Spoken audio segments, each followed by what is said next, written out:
Once upon a time, in a small village at the edge of a lush and vibrant forest, there lived a cheerful little girl named Little Red Riding Hood. She always wore a bright red cloak woven by her grandmother, which everyone admired from afar.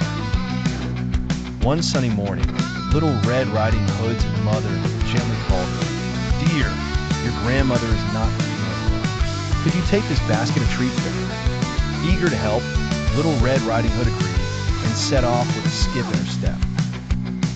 Her mother fondly reminded her, "Stay on the path and be careful, darling." Her mother's voice echoed sweetly in her ears as she waved goodbye. The trail to grandmother's house was bathed in golden sunlight that filtered through the towering trees.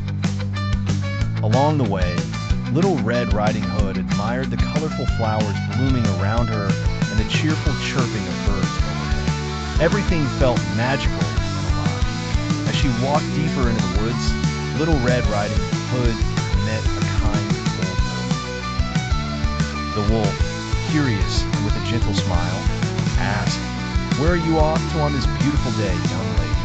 In her kind-hearted innocence, she replied, "I'm going to visit my grandmother who lives across the forest."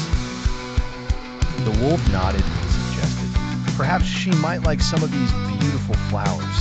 They gathered vibrant bouquets together, and after a polite farewell, she continued on her way.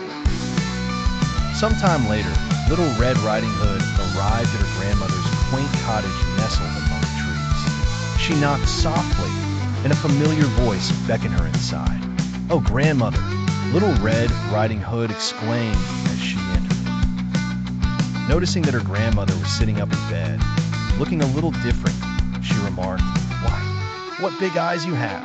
All the better to see you with, my dear," her grandmother replied with a playful wink. "And what big ears you have!" Little Red Riding Hood continued. "All the better to hear you with," came the loving response. "What big teeth you have!" she giggled. "All the better to eat. The delicious treats you brought," her grandmother chuckled. Grandmother, though appearing a bit weary, was pleased with Little Red Riding Hood's visit. They enjoyed the delightful treats, sharing stories and laughter until the room filled with warmth and happiness. When Little Red Riding Hood prepared to leave, she gave her grandmother a bright bunch of flowers and promised to visit soon. As the sun began to set, painting the sky in hues of pink and orange, Little Red Riding Hood skipped home with a heart full of joy. She remembered to always show kindness and keep to the path, just as her mother had advised. And so, Little Red Riding Hood went to bed that night, surrounded by dreams of kindness and bravery, ready for whatever adventures awaited her next. As the gentle night cradled the village, she slept peacefully, wrapped in the comfort of her own Red Riding Hood.